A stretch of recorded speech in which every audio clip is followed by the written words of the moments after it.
할렐루야. 예배를 위해 영상 앞에 나오신 모든 성도님들을 예수님의 이름으로 환영합니다. 우리 다 함께 계신 자리에서 일어나셔서 찬양하며 2020년도 5월 17일 주일 예배를 시작하도록 하겠습니다.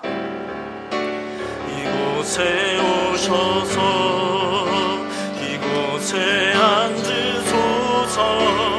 이곳에서 드리는 예배를 받으소서.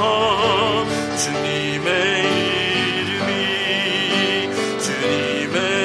이름만이 오직 주의 이름만 이곳에 있습니다. 이곳에 오셔서 이곳에 앉으소서. 이곳에서 드리는 예배를 받으소서. 주님의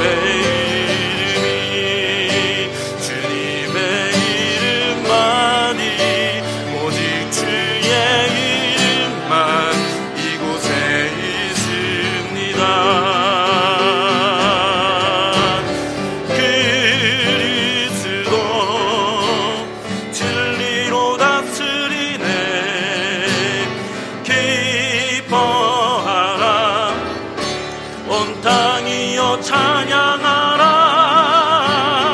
거룩하신 그 이름 높이리라. 왕이신 하나님 높임을 받으소서. 찬양하리라.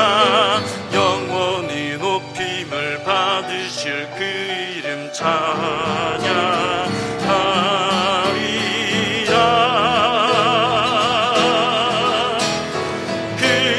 그리스도 진리로 다스리네. 기뻐하라 온 땅이여 찬양하라. 거룩하신 그 이름 높이리라. 거룩하신 그 이름, 거룩하신 그 이름 높이리라. 우리 마지막으로 고백합니다. 거룩하신 그 이름 높이리라. 아멘. 우리 다 함께 사도신경으로 신앙 고백 드리겠습니다. 나는 전능하신 아버지 하나님 천지의 창조주를 믿습니다. 나는 그의 유일하신 아들 우리 주 예수 그리스도를 믿습니다. 그는 성령으로 잉태되어 동정녀 마리아에게서 나시고 본디오 빌라도에게 고난을 받아 십자가에 못 박혀 죽으시고 장사된 지 사흘 만에 죽은 자 가운데서 다시 살아나셨으며 하늘에 오르시어 전능하신 아버지 하나님 우편에 앉아 계시다가 거기로부터 살아있는 자와 죽은 자를 심판하러 오십니다.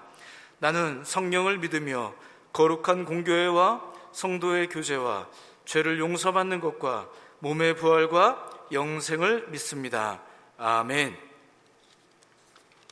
자, 이제 다 자리에 앉으셔서 우리 찬송가 35장을 함께 찬양하도록 하겠습니다.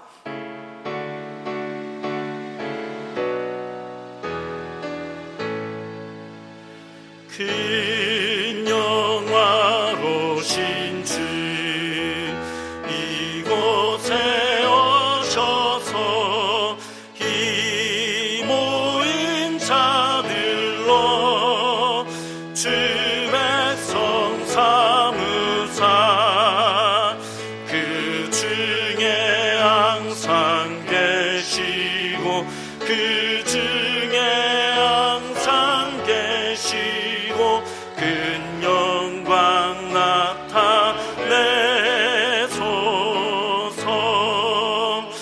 이 백성 기도와 또 예물 드림이 향내와 같으니 허파드옵소서. 주 예수 크신 복음을 주 예수 크신 복음을 만백성 듣게 하소서. 또 우리 자손들 다 주를 기리고 저 성종돌같이 길하게 하소서. 주 그 원하신 능력을 주 그 원하신 능력을 늘 끝날까지 주소서. 주 믿는 만민이 참 진리 지키며 예성도들 같이 주 찬송하다가 저 천국 보좌 앞에서 저 천국 보좌 앞에서 늘 찬송하게 하소서.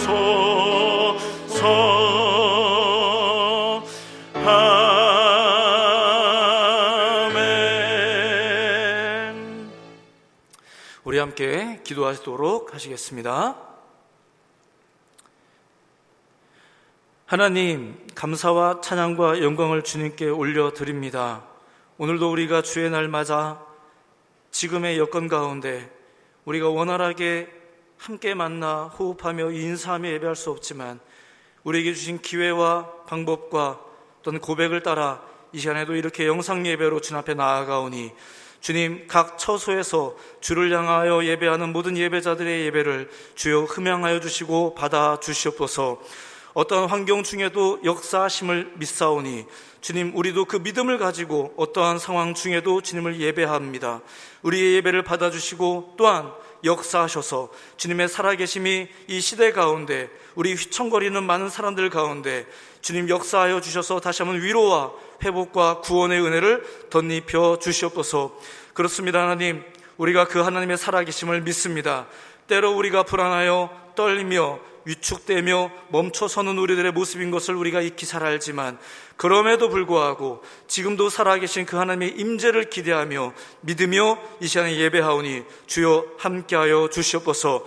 지금의 이 전 열방 가운데 펼쳐지는 모든 상황들이 많은 이들을 위축되게 만들며 심지어 우리 예배자들조차도 많이 위축되게 만들며 어려워하며 힘들어하며 낙심하게 만든다는 것을 우리가 잘 알고 있습니다.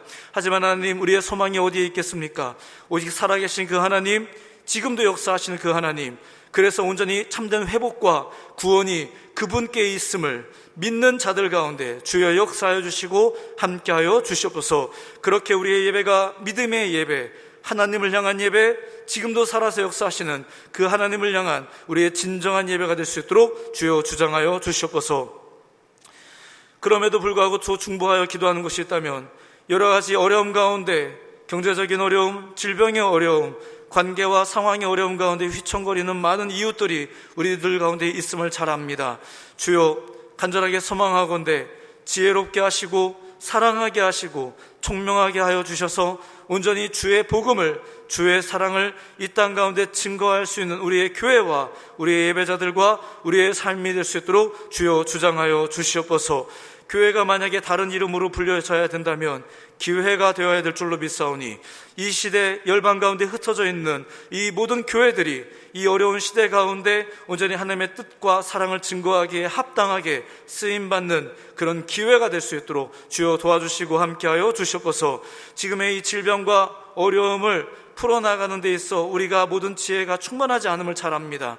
하지만 이 일로 인하여 수고하는 모든 위정자들과 모든 의료진들 가운데 특별히 주님 함께하여 주셔서 저들의 수고와 저들의 애씀을 굽어 살피셔서 이 나라 또한 전 세계 열방들이 빠른 시일 내에 또한 회복을 경험할 수 있도록 주여 도와주시고 함께하여 주시옵소서.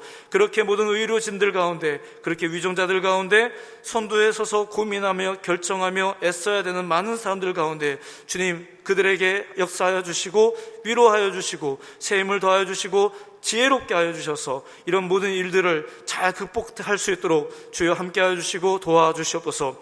더불어 모든 국민들이, 전 세계의 모든 백성들이 그렇게 믿음과 사랑과 용서함 가운데 지금 이 시대를 우리가 살게 하여 주시고 행여 휘청거리는 마음 가운데서도 우리 가운데 그런 믿음과 소망함을 가지며 살아갈 수 있는 우리 모두가, 특별히 우리 기독인들이 될 수 있도록 주여 도와주시고 함께하여 주시옵소서.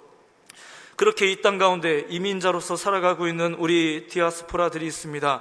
주님께서 저들의 모든 삶이 얼마나 고단한지, 얼마나 어려운지 다 가늠하기 어려우나 주님께서 하늘의 문을 활짝 여셔서 먼저 웃어줄 수 있고, 먼저 사랑할 수 있고, 먼저 예배하는데 선두에 설 수 있는 우리 모든 예배자들, 우리 KUCM의 예배자들이 될 수 있도록, 신앙인들이 될 수 있도록 주여 도와주시고 함께하여 주시옵소서.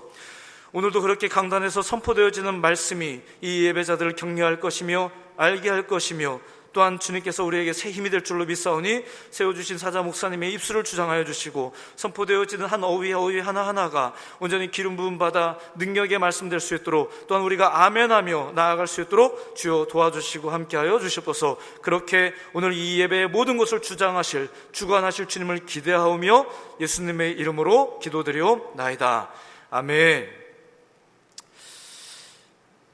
자, 이 시간 우리 함께 찬송가 50장 1절만 찬양하시면서 준비하신 예물을 또 하나님께 구별해 드리도록 하겠습니다.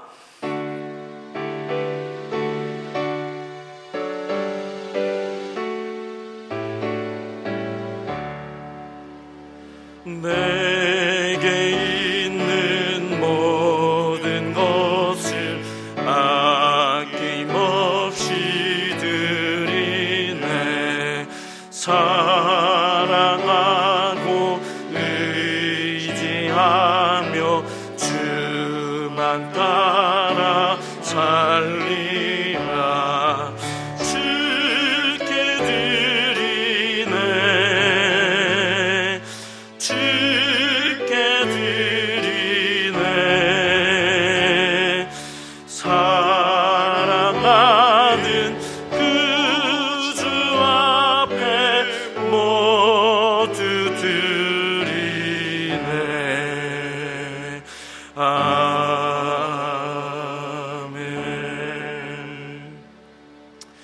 우리 함께 드려진 예물 위해서 한 번 더 기도하도록 하겠습니다. 하나님, 이 세상 열방 가운데 많은 이들이 우리의 힘으로 될 수 없다라는 생각 때문에 신적 존재를 찾아 그의 선처를, 그의 도움을, 그의 방법을, 그의 대처를 구하며 많은 이들이 고개 숙여 예배하고 기도하고 있습니다. 때로는 그러하다 보니 허망한 신을 향하여, 그릇된 신을 향하여, 만들어진 신을 향하여 많은 이들이 고개 숙이며 예배하고 있습니다. 바라는 바가 있어 그렇습니다. 하지만 하나님, 우리가 가지고 있는 이 믿음과 신앙 가운데 큰 특권이 있다면 무엇이겠습니까? 드릴 수 있다는 은혜, 주님께 드림으로 인하여 더 많은 것을 우리가 기쁨 가운데 거할 수 있다는 이 은혜. 작은 것을 드렸지만 하나님께서 이것이 오히려 많은 생명의 열매를 맺을 수 있게 한다는 이 놀라운 신비의 은혜를 우리에게 알게 하셨으니, 그런 기쁨과 그런 감사로 주님 앞에 이 시간 예물 드리며 나아가는 손길들이 있사오니 주여 흠양하여 주시고 역사하여 주시옵소서. 어려운 환경 가운데, 어려운 경제 가운데, 또한 이 시간에 우리가 기쁨과 감사로 주님께 예물 드리는 예배자들이 있습니다. 세상 사람들이 볼 때 어리석어 보이는 이 드림의 행위가 온전히 하나님께서 생명의 역사를 위하여, 구원의 역사를 위하여, 이 시대의 참된 회복의 역사를 위하여 이것이 씨앗되게 하실 줄로 믿사오니 주여 역사해 주시고 받아 주시옵소서. 무엇보다 이 물질과 더불어 그 믿음으로 드리는 손길을 주여 흠양하여 주시옵소서.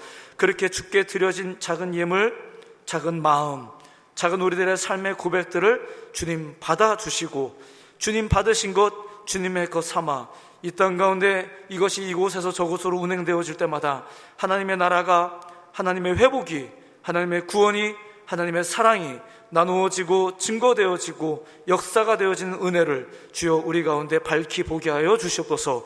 다시 한번 주님 앞에 드릴 수 있는 은혜를 주신 주님을 찬양하오며 예수님의 이름으로 기도드립니다. 아멘. 할렐루야. 주일에 나오신 성도님들 환영하고 축복합니다. 락다운이 연장되면서 또 마음 가운데 조금 힘이 들고 어려울 수도 있겠지만은 하나님께 주시는 위로 가운데서 잘 감당하시고 또 인내하시길 바랍니다. 그래도 조금씩은 풀리고 있는 듯한 형편입니다. 소망을 가지고 하나님께서 우리의 생업과 또 우리 교회 예배를 회복시킬 것을 믿으면서 그렇게 소망 가운데 거하시기를 바랍니다. 교회 소식 잠깐 전하도록 하겠습니다. 계속해서 코로나 확산 가운데 있습니다. 우리 개인 건강 조심하시고 잘 지켜주시길 바랍니다.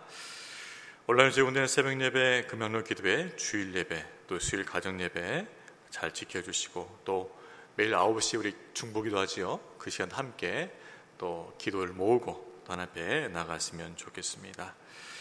또 매일 성경 읽는 것도 잊지 마시고요. 매일매일 성경 읽음을 통하여서 하나님의 그 양식을 매일 공급받으시길 바랍니다. 또 하루 마무리 전에 감사 노트 잊지 마시고 감사를 통해서 하루를 마무리하는 우리가 되었으면 좋겠습니다. 나머지 내용은 주보를 참조하시길 바랍니다. 하나님 말씀 보도록 하겠습니다. 하나님 말씀은 마가복음 11장 20절에서 25절까지 말씀입니다. 마가복음 11장 20절에서 25절까지 말씀 함께 읽도록 하겠습니다. 그들이 아침에 지나갈 때 무화과 나무가 뿌리채 마른 것을 보고 베드로가 생각이 나서 여짜오되 라삐여 보소서 저주하신 무화과 나무가 말랐나이다. 예수께서 그들에게 대답하여 이르시되 하나님을 믿으라. 내가 진실로 너희에게 이르노니 누구든지 이 산더러 들리어 바다에 던져지라 하며 그 말하는 것이 이루어질 줄로 믿고 마음에 의심하지 아니하면 그대로 되리라. 그러므로 내가 너희에게 말하노니 무엇이든지 기도하고 구하는 것은 받은 줄로 믿으라. 그리하면 너희에게 그대로 되리라. 서서 기도할 때에 아무에게나 혐의가 있거든 용서하라. 그리하여야 하늘에 계신 너희 아버지께서도 너희 허물을 사하여 주시리라 하시니라. 아멘. 전에 제가 이런 일을 들어본 적이 있는 것 같아요. 어떤 분이 마음이 불안하고 두려워서 잠이 잘 안 왔다는 것이죠. 그래서 어떻게 할까 하다가 십자가하고 성경책을 머리맡에 두는 것입니다. 한쪽엔 십자가, 한쪽엔 성경책을 두는 것이에요. 그러면서 잠을 청하는 경우를 들어보았습니다. 왜 이분은 잠을 잘 때 한편에는 십자가를 두었고 한편에는 성경책을 두었을까요?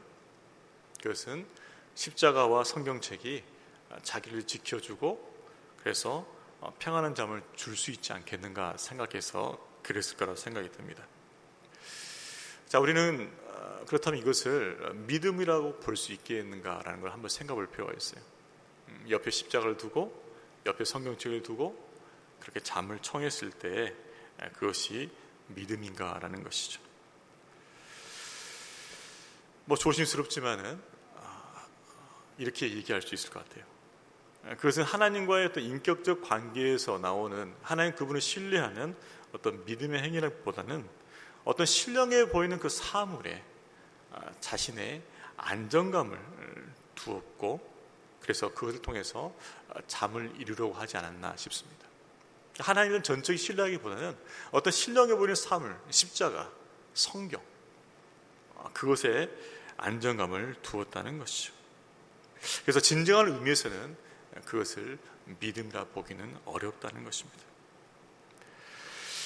오늘 본문은 열매가 없어서 저주받은 그 무화과 나무로 비유된 유대교와 성전 제도의 종식을 선언하신 예수님께서 그 시대를 마감하고 새로운 시대를 열어가는 것을 보게 됩니다. 바로 그 새로운 시대의 믿음의 방식을 말씀하고 계시죠. 유대교와 성전제도의 종식을 선언하면서 예수 그리스도 안에서 새로운 신앙의 형태를 제시하고 있는데 바로 그것이 믿음이라는 것입니다. 예수님께서 예루살렘에 입성하신 후에 저녁 때 베다니 나사로 집에 하루 머무시고 그 다음날 아침에 예루살렘에 가는데 잎이 무성한 한 무화과 나무를 발견했습니다. 그런데 거기에는 열매가 없었어요. 그래서 예수님께서 그 무화과 나무를 저주하셨죠. 마가복음 11장 14절 예수께서 나무에게 말씀하여 이르시되 이제부터 영원토록 사람이 내게서 열매를 따먹지 못하리라. 열매를 맺지 못한 그 나무를 가혹하게 심판할 것이 아니라 열매 맺지 못하는 유대교와 성전 제도에 대한 심판을 상징하는 것이었습니다. 그날 예수님께서 성전을 청결하게 하시고요, 다시 성 밖에 유숙하셨다가 다음날 예루살렘으로 들어가는 중이었습니다. 그때 제자들은 어제 본 그 무화과 나무를 주목하게 되었어요. 그런데 그 무화과 나무가 뿌리채 말라있는 것을 보게 되었습니다. 그래서 베드로가 주님께 이렇게 말하지요. 20절, 21절 말씀 한 번 더 읽습니다. 그들이 아침에 지나갈 때 무화과 나무가 뿌리채 마른 것을 보고 베드로가 생각이 나서 여짜오되 랍비여 보소서 저주하신 무화과 나무가 말랐나이다. 뿌리까지 말랐다는 것은 완전한 심판을 의미합니다. 더 이상 회생이 불가능하다는 거죠. 즉 예수님께서는 무화과 나무를 뿌리채까지 저주하심을 통하여서 유대교와 성전 제도는 더 이상 회복이 될 수 없다고 선포하신 것입니다. 파산 선고를 내리신 거죠. 이스라엘 백성은요, 하나님을 신앙함에 있어서 장소와 건물과 제사에 집중되어 있었습니다. 예루살렘, 성전, 그리고 그 성전에 드린 제사, 바로 그것에 집중되어 있었어요. 근데 문제는 무엇이었을까요? 그 장소와 건물과 제사에 치중되었던 그들의 신앙생활의 문제점 무엇이었습니까? 그것은 가장 중요한 하나님과의 교제를 놓쳤다는 것이에요. 만민이 기도할 집인 그 성전에서 하나님과 영적 교통을 하지 못하고 그저 형식적인 제사를 드리는데 급급했다는 것입니다. 그러다 보니 생명력을 잃게 되었고 의의 열매를 맺을 수가 없게 되었지요.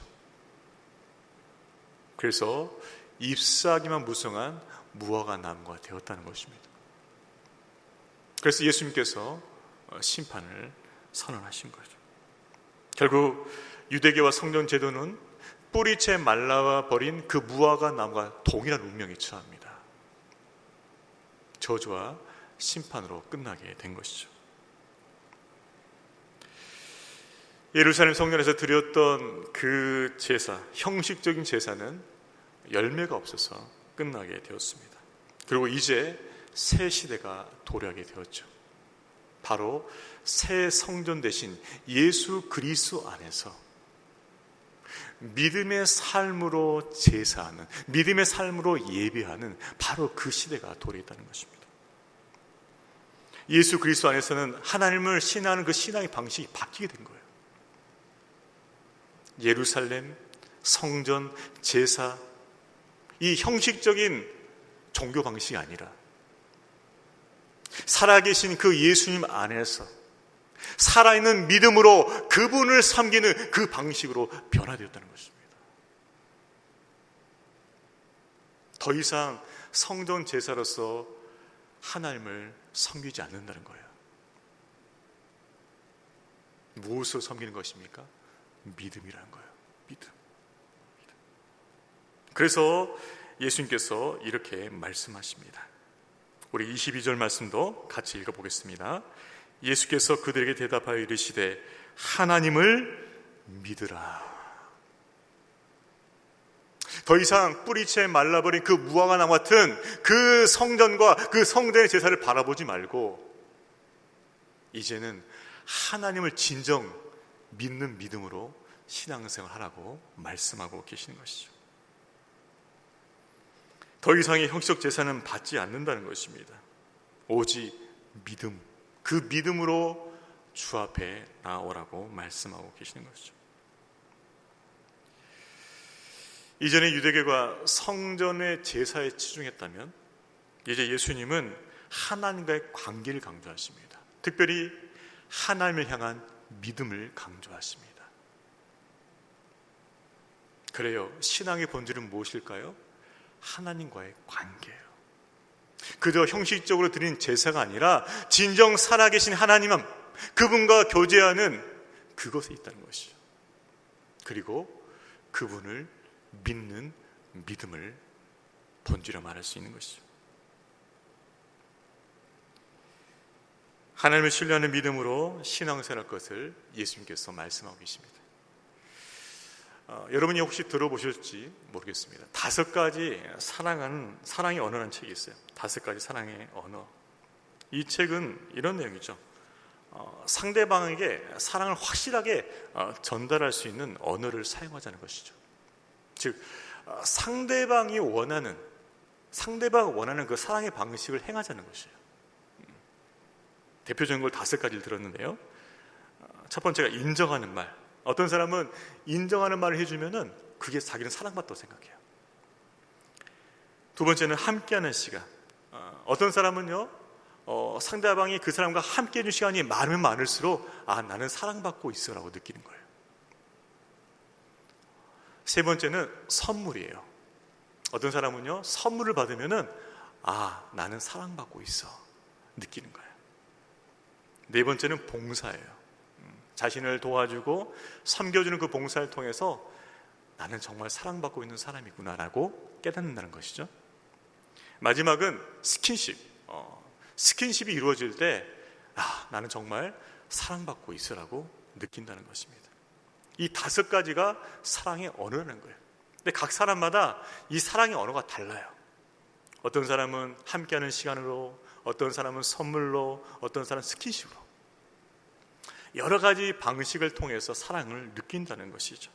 그래서 그 사람, 자기가 사랑하는 그 사람의 그 언어를 파악을 해서 그렇게 섬겨주면은 그 사람이 나는 정말 사랑받고 있다고 느낄 수 있다는 것이죠.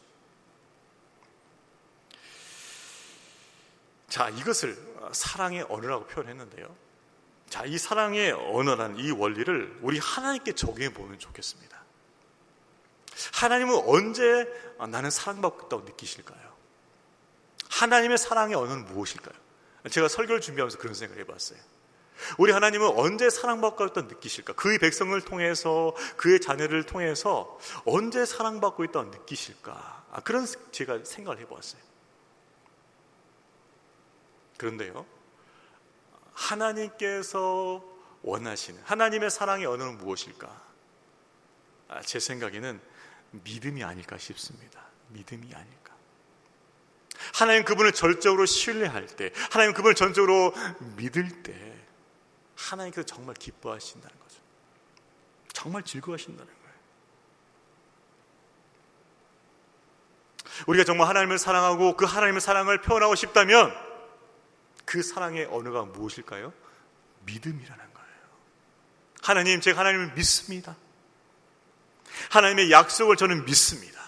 하나님의 선하심을 저는 믿습니다. 하나님의 능력을 저는 믿습니다. 하나님의 인도하심을 저는 믿습니다.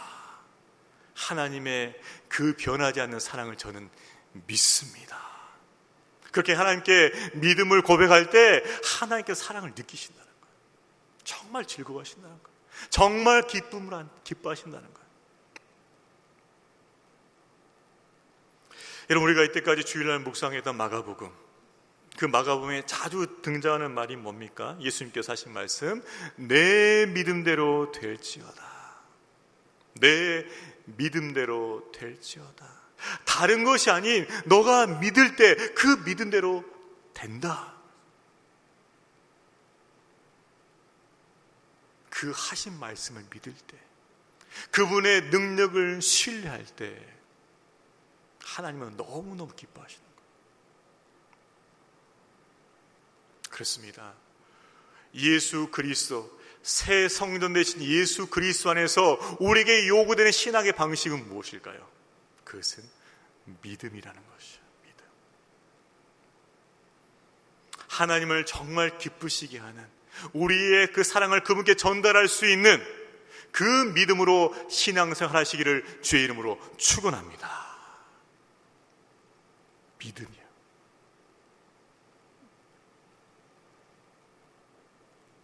우리는 믿음을 통해서 우리의 사랑을 하나님께 전할 수 있다는 것이죠. 자, 그렇습니다. 새 성전 되신 예수 그리스도, 그분이 우리에게 찾아오심을 통해서 우리는 이제 하나님을 신뢰하는 그 믿음으로 신앙생활하게 된다는 것이죠.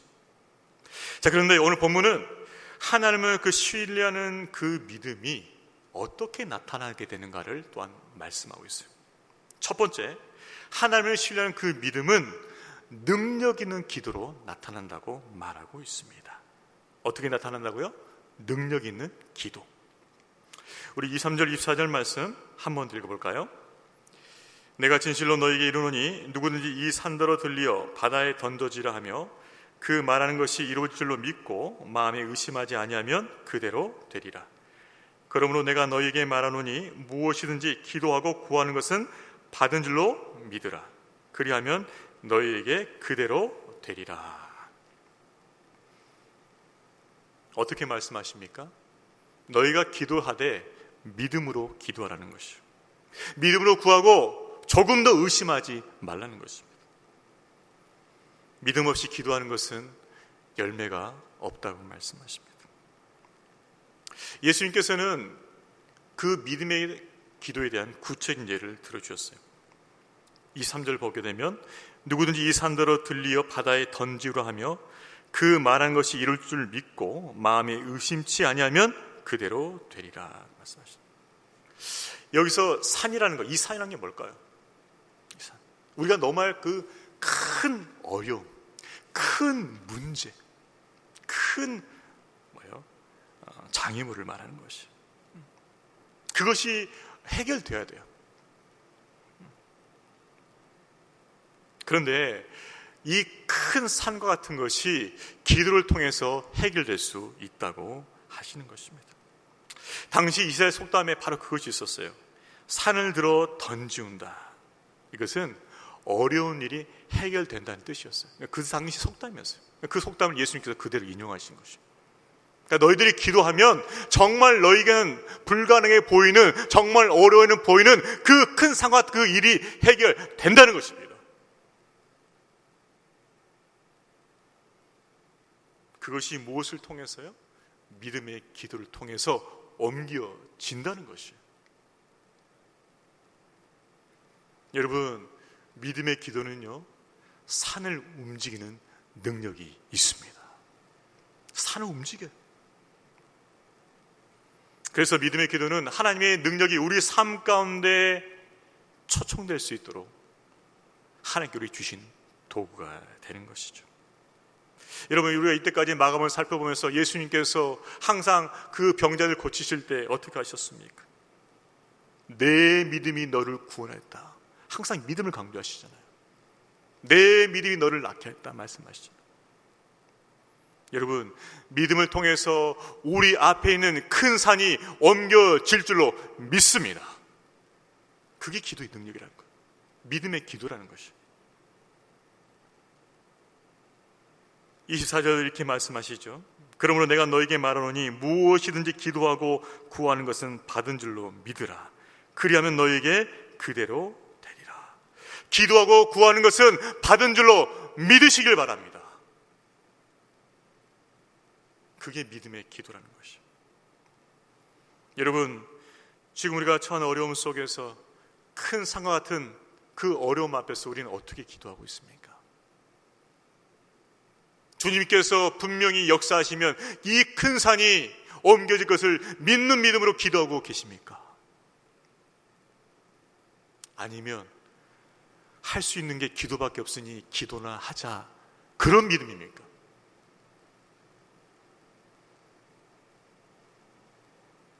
예수님께서 말씀하신 대로 저 큰 산도 주께서 역사하시면 옮겨진다는 그 믿음으로, 그 산을 움직이는 믿음으로 기도하시기를 주의 이름으로 축원합니다. 큰 산을 옮기는 믿음의 기도를 원하신다는 거예요. 자, 그렇다면 어떻게 큰 산을 옮기는 기도를 할 수 있겠습니까? 지금 내 생각은, 내 마음은 지금 큰 산에 눌려 있어요. 내 앞에 놓인 상황과 그 어려움에 난 눌려 있어요. 도저히 내 힘으로 이걸 헤쳐나갈 수가 없어요. 옮길 수가 없어요. 그런데 어떻게 이 큰 산을 옮길 수 있는 기도를 할 수 있다는 말입니까? 방법이 있어요. 그것은 신실하신 하나님의 그분의 약속, 그분의 말씀을 믿고 기도할 때 우리 앞에 놓인 큰 산이 옮겨지게 될 줄로 믿습니다. 약속의 말씀을 붙드는 거예요. 우리의 생각을 붙들어서는 안 됩니다. 우리의 지혜를 붙들어서는 안 돼요. 내 경험 붙들어서는 안 되는 거예요. 우리가 붙들어야 할 것은 신실하신 하나님의 그 말씀, 약속을 붙들어야 될 줄로 믿습니다. 그 약속을 붙들어야 돼요. 그 말씀을 붙들어야 돼요. 그럴 때 우리는 믿음의 확신 가운데 기도할 수 있어요. 약속의 말씀을 붙들고 기도할 때 성령의 기름 부심이 있는 줄로 믿습니다. 성령께서 우리 가운데 믿음을 주신 줄로 믿습니다. 큰 산을 옮길 수 있는 믿음으로 기도하게 하신 줄로 믿습니다. 약속의 말씀을 붙들고 기도할 때 우리의 믿음을 더 크게 해주셔요. 그래서 큰 산을 옮길 만한 그 믿음의 기도가 그때 나오는 거예요.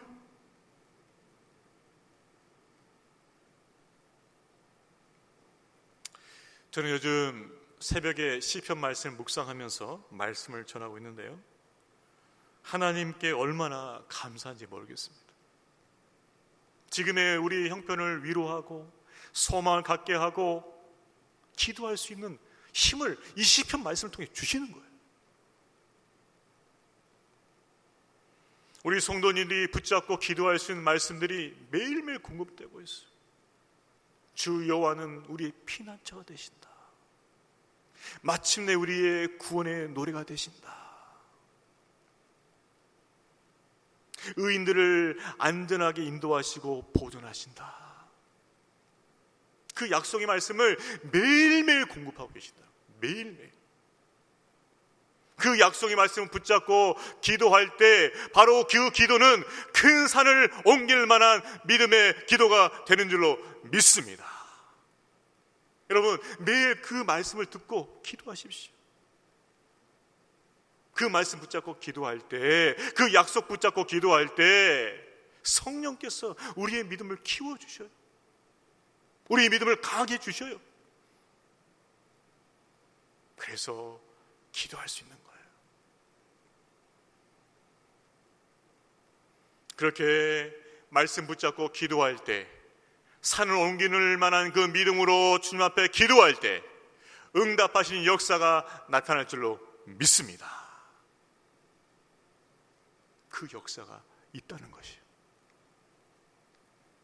하나님께서 저와 여러분이 믿음으로 기도하는 그 기도 가운데 마침내 응답하실 줄로 믿습니다. 여러분, 그렇습니다. 약속의 말씀을 붙잡고 하는 믿음의 기도는요, 산을 옮기는 능력의 기도가 된다는 것이에요. 약속의 말씀을 붙잡고 하는 믿음의 기도는 산을 옮기는 능력의 기도가 되는 것입니다. 우리에게 주시는 약속의 말씀을 붙잡고 믿음으로 기도함을 통하여서 산을 옮기는 그 능력의 역사가 나타나기를 주의 이름으로 축원합니다. 그래요. 믿음은 능력의 기도로 이어지는 것이에요. 이 능력의 기도가 매일매일 우리 하나님 앞에 올려지기를 주의 이름으로 축원합니다. 마지막으로 살펴볼 것은 이것입니다. 그런데 여러분, 믿음이라는 것은요, 결국 하나님과의 관계에서만 적용되는 것이 아니에요.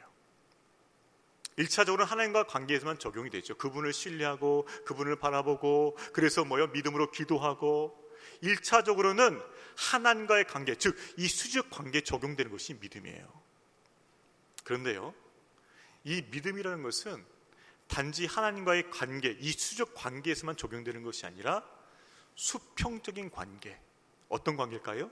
이웃과의 관계도 적용이 돼요. 이것이 믿음의 원리가 되는 것이죠. 믿음은 이웃과 관계도 적용되어서 열매를 맺게 되는 것입니다. 우리 25절 말씀 마지막 같이 읽겠습니다. 서서 기도할 때나 아무에게나 혐의가 있거든 용서하라. 그리하여 하늘에 계신 너희 아버지께서도 너희 허물을 사하여 주시리라 하시니라. 여러분, 우리가 믿음으로 기도한다 해도요, 우리 마음 가운데 다른 사람을 미워하고 정죄하는 그 마음을 가지고 있다면 그 기도는 응답되지 않는다는 거예요. 온전한 기도가 아니라는 것이에요. 다른 사람에도 원망과 미움과 분노를 가지고 있다면 그 기도는 응답이 안 된다는 거예요. 그래서 하나님께 기도하러 나가는 사람은 그 기도가 믿음의 기도가 될 뿐만 아니라 다른 사람을 용서하는 용서의 기도가 되어야 된다는 것입니다.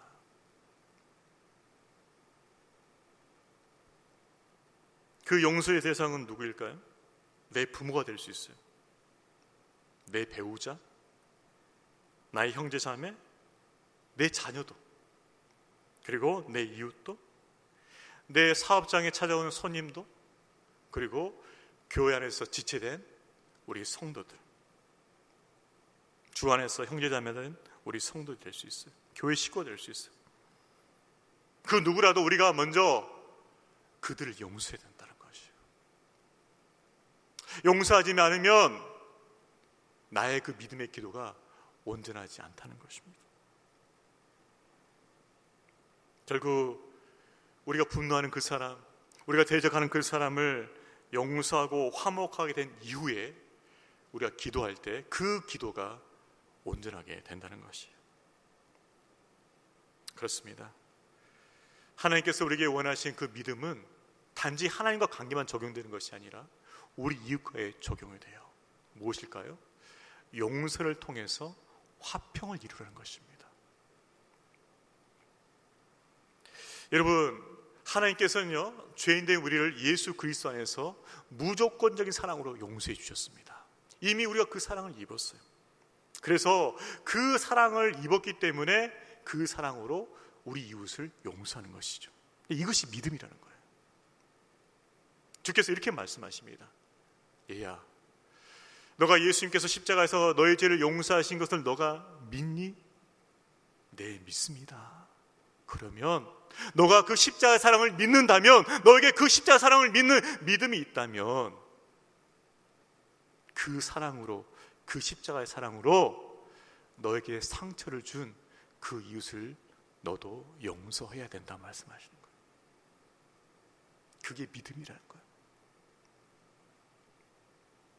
하나님의 사랑, 그 십자가의 사랑을 너가 믿는다면 그 믿음은 너의 이웃을 용서하는 사랑으로 열매를 맺어야 된다는 것이에요.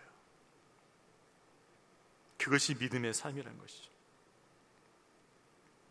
믿음은 하나님과의 관계뿐만 아니라 이익과의 관계에서도 적용이 되는 것입니다. 저희 대학교 때 일입니다. 제가 대학교 때 하숙을 했었는데요, 지방에서 이제 올라오다 보니까 이제 돈을 아끼기 위해서 이렇게 합방을 써서 하숙을 해요. 독방을 쓰면 좀 좋겠는데, 그럼 독방을 쓰면 비싸니까 합방을 써서 보통 이제 두 사람이 함께 방을 쓰면서 식사까지 하면 하숙을 하게 됩니다. 제가 이제 한 룸메이트, 저의 과 친구 룸메이트로 해서 하숙을 하게 되었어요. 6개월 정도 짧게 하게 되었습니다. 친한 친구였어요. 근데 그 친구는 믿지는 않는 친구였습니다. 믿지 않는 친구였어요. 급하게 구하다 보니까는 그 친구와 하숙할 수밖에 없었는데, 성격은 되게 좋은 친구였습니다. 편한 친구였죠. 그래서 하숙을 했는데 막상 하숙하면서 같이 이제 생활하다 보니까 어려움이 닥치기 시작하는 거예요. 어려움. 제일 큰 어려움이 무엇이냐면 이 친구는 담배를 피는 친구였어요. 흡연수가 있는 친구였어요. 제가 알고 있었죠. 그런데 같이 하숙하기로 약속하면서 너가 흡연을 하고 싶다면 너는 밖에서 해야 된다라고 약속을 한 거예요. 그렇죠? 그래서 그 친구가 오케이, 내가 흡연하고 싶으면 난 밖에서 하겠다고 약속을 하고 그렇게 하숙을 같이 한 거죠. 근데 이 친구가 그걸 안 지키는 거예요. 그러니까 제가 뭐 도서관에서 공부하고 있다가 좀 늦게 돌아오면은 이 친구가 방에서 담배를 피웠어요. 그래서 담배가 냄새가 자욱한 거예요. 물론 이제 제가 오기 전에 담배 냄새를 빼려고 했겠죠, 방에서. 근데 남아있잖아요, 담배 냄새가. 오는데 제가 기분이 안 좋은 거예요. 막 불쾌감이 있는 거예요. 일단 담배 냄새도 그렇지만은 그 친구가 나와 약속을 안 지켰다는 그것 때문에 너무 불쾌한 거예요, 사실. 그래서 좋게 타올렸죠. 야, 하숙하면서 분명히 약속했지 않니? 흡연 방에서 안 하기로. 너가 자꾸 이러면 내가 얼마나 불편해지겠니? 좀 약속을 지켜서 좋겠다. 얘기해서 그 친구가 알겠다고 했어요. 근데 그렇게 잘 지켜주면 좋았을 텐데 이 친구가 또 그걸 안 지키는 거예요. 또 제가 없는 사이에 또 방에서 담배를 피고 또 제가 왔을 때 그 불쾌함이 또 반복되는 거죠. 그래서 제가 안 되겠다 싶어서 화를 냈습니다. 그래서 한번 크게 화를 낸 적이 있어요. 아주 내용은 얘기하지 않겠습니다. 화를 크게 냈어요. 이 친구한테 좀 따끔하게 한번 혼을 내야겠다 싶어가지고. 그래서 그 친구가 너무 혼이 났나 봐요. 진짜 제가 혼을 냈는데, 그래서 편지를 썼더라고요. 저한테 한 2장짜리 편지 썼습니다. 다시는 안 그럴게 하면서 약속을 다짐한 편지를 2장 썼어요. 편지를 받고 나서 이제 고치겠구나. 여러분, 고쳤을까요? 안 고쳤을까요? 다 아시죠? 못 고쳤습니다. 그 후에도 계속 방에서 담배를 폈어요. 그래서 제가 너무 화가 난 거예요. 그래서 어떻게 될까? 그래서 이제 그 방에 들어갔을 때 그 냄새가 나는 그 방에 들어갔을 때 친구를 보면서 그때 제가 이렇게 너무 분노하면 안 되겠다 싶더라고요.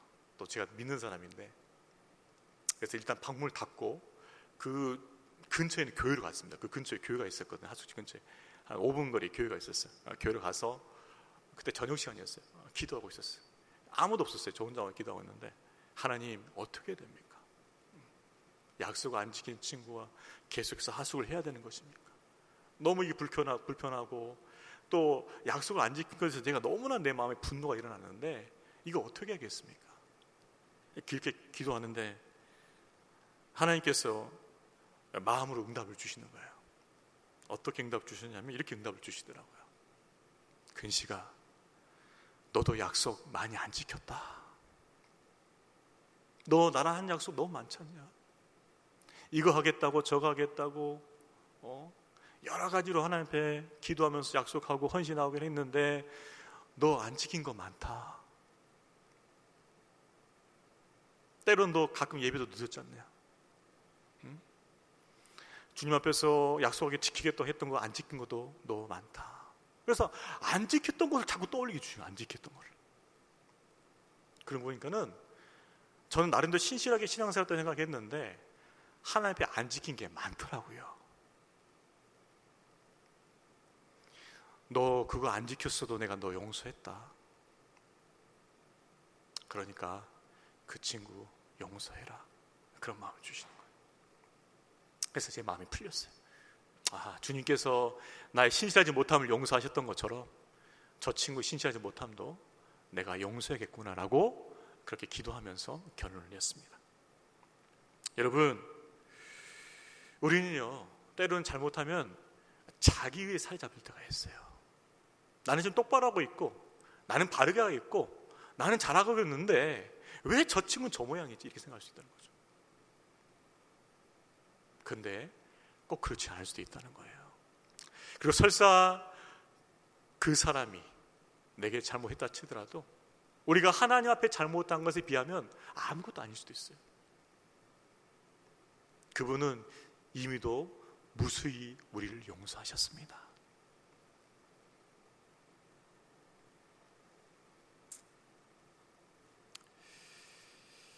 결국 이웃과 관계를 소중히 여기시는 하나님께서는 우리가 이웃과 화평의 관계를 누리길 원하셔요.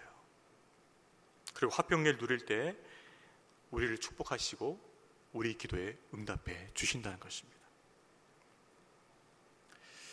여러분, 누군가에게 지금 미움과 원망과 분노가 쌓이고 있습니까? 어떻게 될까요? 예수님께서 여러분을 용서하신 그 사랑을 기억하고 예수님께서 용서하신 그 사랑으로 그 형제와 이웃을 용서하시길 바랍니다. 그것이 믿음이라는 거예요. 그것이 믿음의 열매라는 것이죠. 믿음은요, 우리 이웃과 관계 속에서 화평의 열매를 맺게 돼요. 그리고 화평의 열매를 맺게 될 때 하나님께서 우리 기도 가운데 응답하시고 우리의 삶을 복되게 하실 줄로 믿습니다. 그런 삶을 살라는 거예요. 가장 많이 용서한 사람이 가장 많이 용서받는 것입니다. 그렇게 주님의 사랑으로 화평을 이루시는 저와 여러분 되시기를 주의 이름으로 축원합니다. 오늘 말씀을 정리하겠습니다. 예수님은요, 무화과 나무를 저점을 통해서 그 뿌리채 말라버리게 하신 그 저주를 통하여서 예루살렘의 그 성전의 종교를 마치게 하십니다. 그리고 이제는 예수 그리스도 안에서, 새 성전 되신 예수 그리스도 안에서 믿음의 원리를 가지고서 신앙생활을 할 것을 우리에게 요청하고 계십니다.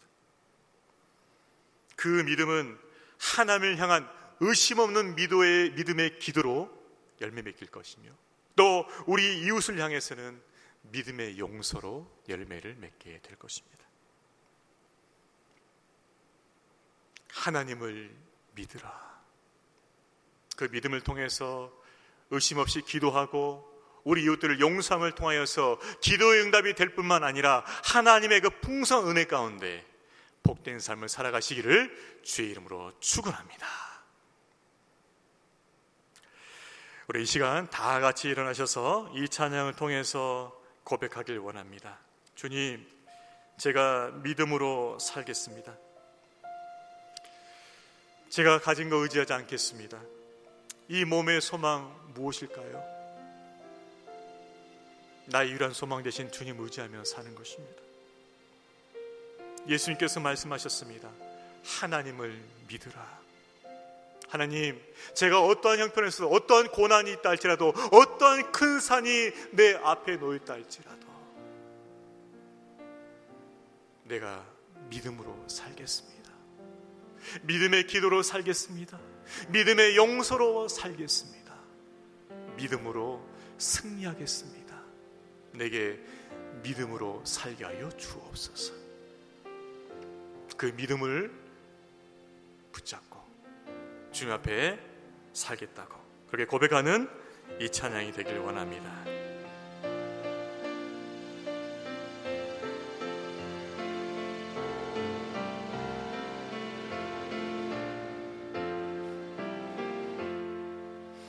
이 몸의 소망 무언가 우리 주 예수뿐일세. 우리 주 예수밖에는 믿을 리 아주 없도다. 주 나의 반석이시니 그 위에 내가 서리라. 그 위에 내가 서리라.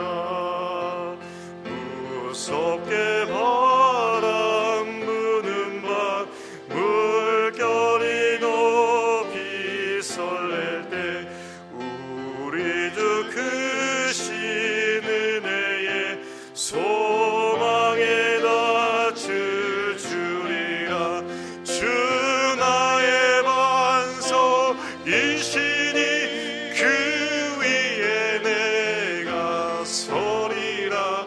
그 위에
소리라.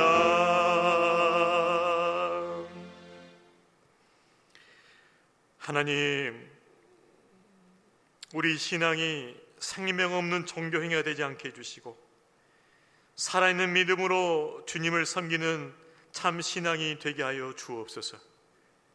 하나님을 향한 의심 없는 믿음의 기도를 올려드리게 해주시고 이웃을 향한 믿음의 용서를 통하여서 하나님께 드리는 기도의 응답과 함께 풍성한 은혜와 복을 누릴 수 있도록 축복하여 주시옵소서. 감사드리옵고 예수님의 이름으로 기도하옵나이다. 아멘. 이제는 우리 구주 예수 그리스도의 은혜와 아버지 하나님의 크신 사랑과 성령 하나님의 인도하심이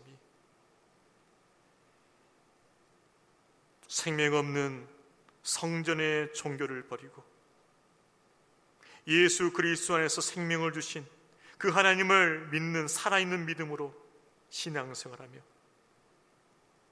하나님을 향한 의심 없는 믿음의 기도를 드리고 이웃을 향한 믿음의 용서를 통하여서 믿음의 삶을 살길 원하는 여기 모인 하나님의 자녀들 머리 위에 이 믿음을 전하기 위해 열방 가운데 선교하시는 선교사님과 그 사역과 가정 위에 이제로부터 영원토록 함께 있을지어다.